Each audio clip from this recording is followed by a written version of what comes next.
Hello and welcome to Wolfman Gaming. This is my Bloodstained Curse of the Moon 2 blind playthrough. And we are once again in... it's not the Titan's sarcophagus, that's what it was called in Act 1. It is called something else in here in Act 2. The title cards flash by so quickly, so I didn't have time to read it properly. But it's called something. And hopefully it will not cause me as much grief as the Titan's sarcophagus did. Because anyone who has watched this project from the beginning knows I really struggled going through that. Whoa.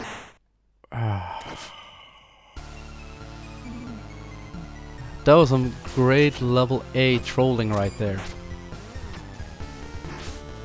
And once again, we're gonna use the safe option. Just gonna jump across.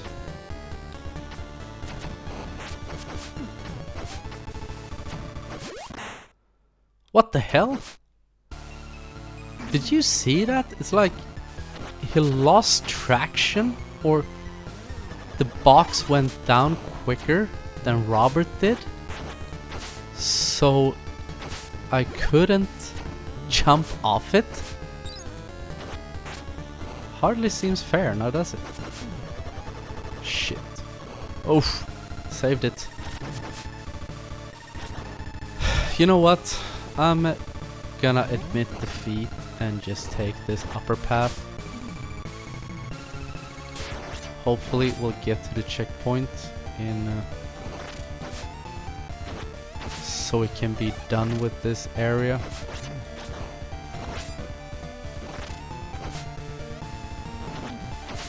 So we can not repeat our mistakes from the first episode or the first act.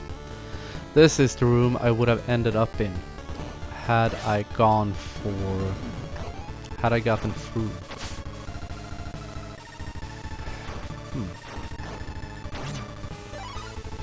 And for once, the jumping button did not make me float.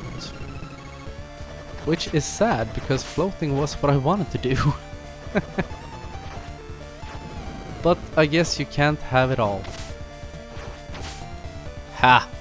That's how you do it. Ow. Throw caution to the wind. Oh, is that like a damage output plus? Why couldn't they place a checkpoint down here? That would have been super fair. And I know that in Act 1 I said that the symbols in this place looked like Egyptian runes. And that was of course a mistake, because when it comes to ancient Egyptian writing, it's called hieroglyphs, not runes. Runes are the old Norse alphabet, or whatever you want to call it. Now let's see. We did get a checkpoint. So I wonder, could it be worth killing Hachi, going back and try to get, I guess that's like a damage upgrade or a damage output upgrade. I think it's at least worth a try, because there are no unopenable doors on the path there. All we need to do is backtrack through this room, and we should be able to go through it quite quickly. And if I die, it doesn't really matter, because we should respawn at the checkpoint. But that's okay, we got up here. So now we jump. All attack up. Yes, so worth it. Let's see, Sangetsu needs a bit of health, so we take that for him. And hopefully he can take out all these Easter Island statues. And it's quite interesting with those statues on the Easter Island that look like a bit like these heads. The things in the background look a lot more like them, not those bird things, but over at the left side of the room. Because they have made an appearance in several different games. So let's see. Here we have the hieroglyphs, not runes as I referred to them the last time. And this seems just as straightforward as it was in Act 1. Still as forgiving as I remember it. And I most certainly trolled myself by saying so. And that is also the thing, how are you supposed to be able to get over there now that we don't have Dominique?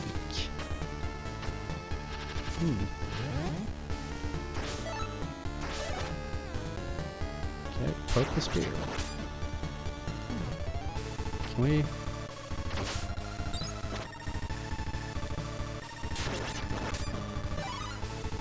And I think the boss in this area can be quite tricky on Act 2, because I remember it was quite tricky. In Act 1 there was a lot of things going on the screen. Right, here we have the ninja fellas.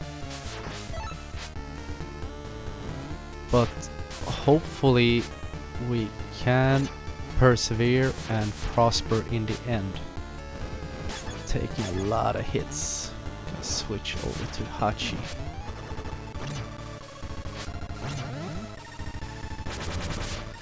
Please let me get to a checkpoint. I don't wanna go for that room again. What is that, like an ice chimera? What are you called? Is the chimera? I think it is.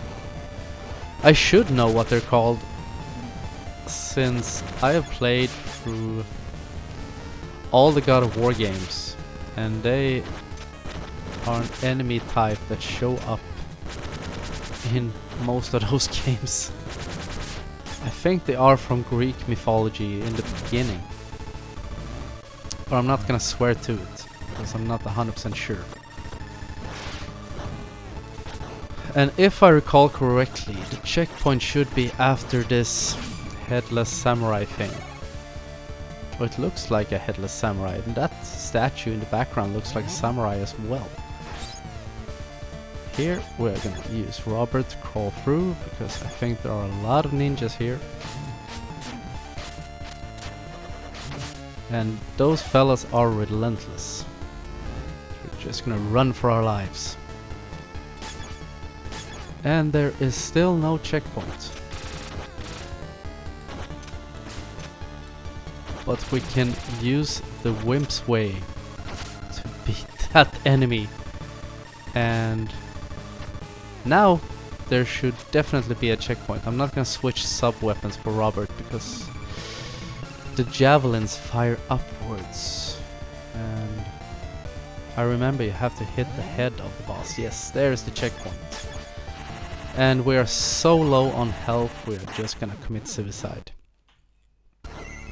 There's still plenty of time to get through what I think is the final stretch leading into the boss room.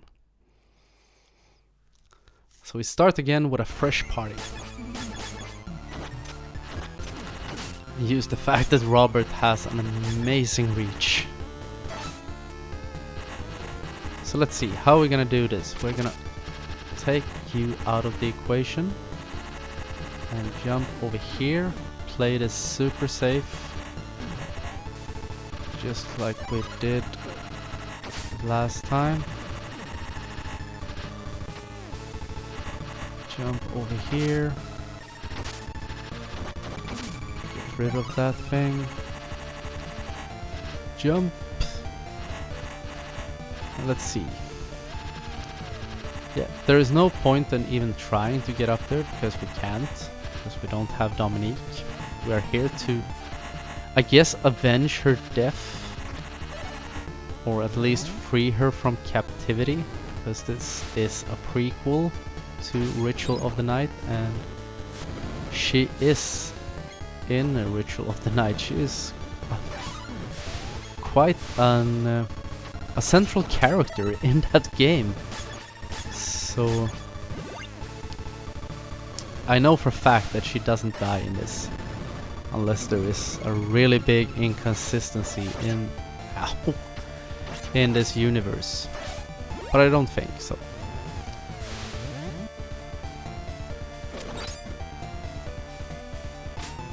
So I'm gonna guess that, oh, that would have made quite a big difference had we been able to get up there.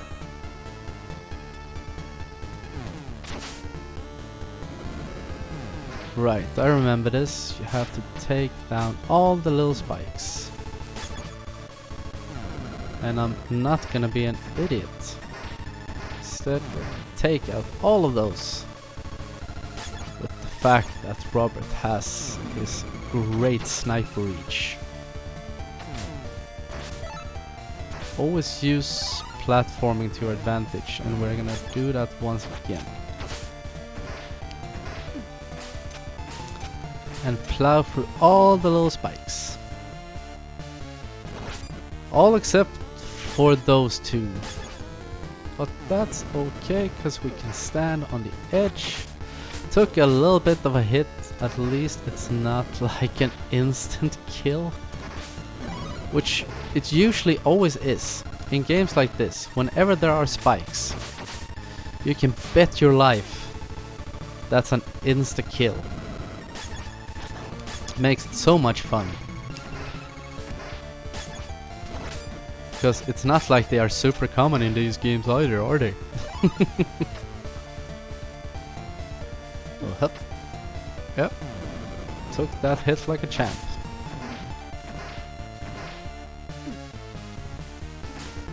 Took another hit like a champ, because why not?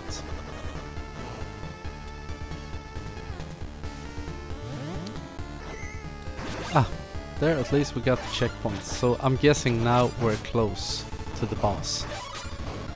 So we are gonna run for dear life. Because I want to at least get into the boss room, get a feel for the fight. Probably, most likely, be on the ass end of the ass kicking, at least on my first attempt. But maybe see, maybe no. Let's see. Did we have the Sanmatu the last time I played this? Can't remember if you got that later on in the game. Still good old bullet hell.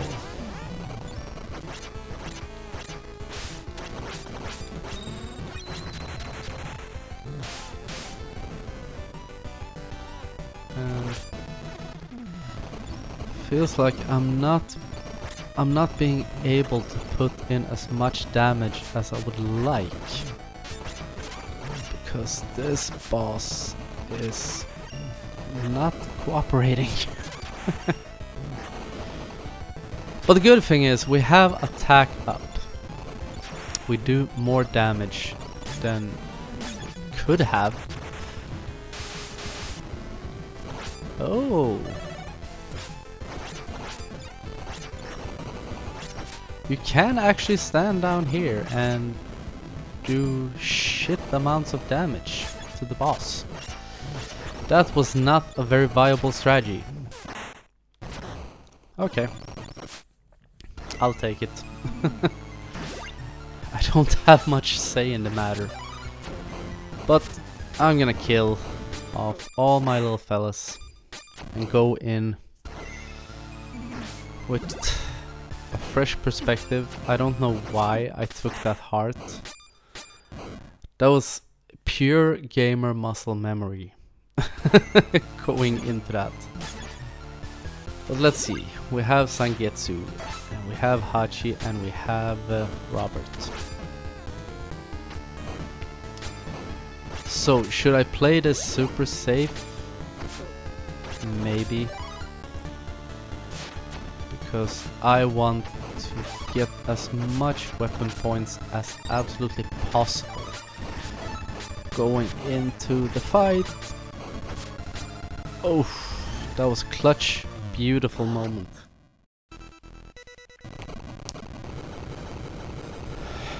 So, we face again, you giant mummy.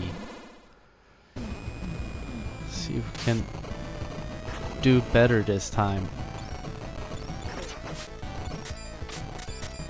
I would love for the boss to get over to where I was.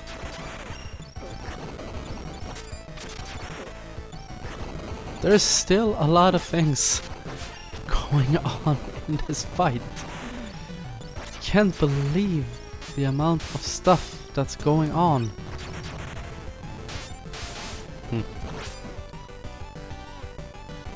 I remember everything felt so much easier with Dominique, because she could just stand on one of these platforms and put massive damage into the boss, because she can strike upwards. Ooh. Should probably activate Iron Skin before I get clocked.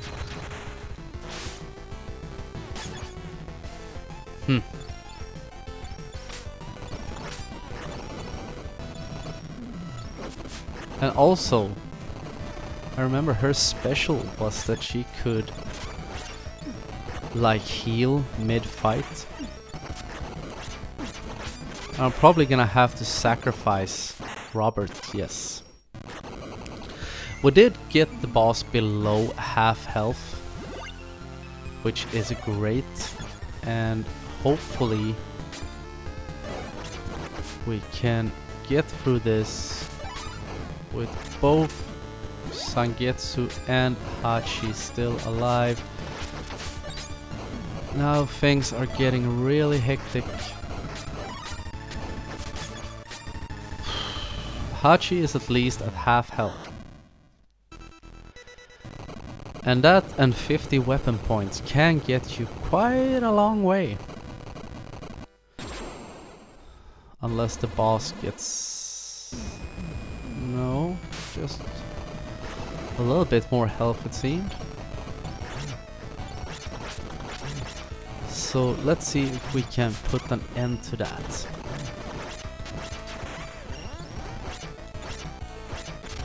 Don't know why I activated my Iron Skin. I need to activate my Iron Skin. Because we are taking hits. Yeah. Didn't work out too well, now did it. Now did it.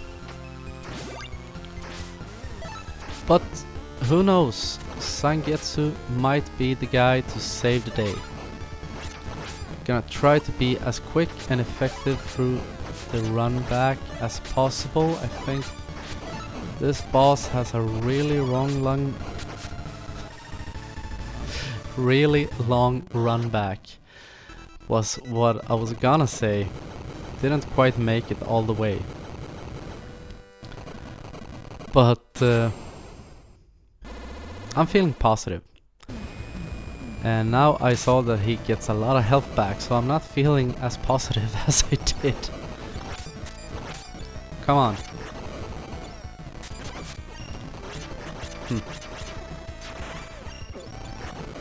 Now, let's just focus on what's going on the ground, shall we? Hopefully not.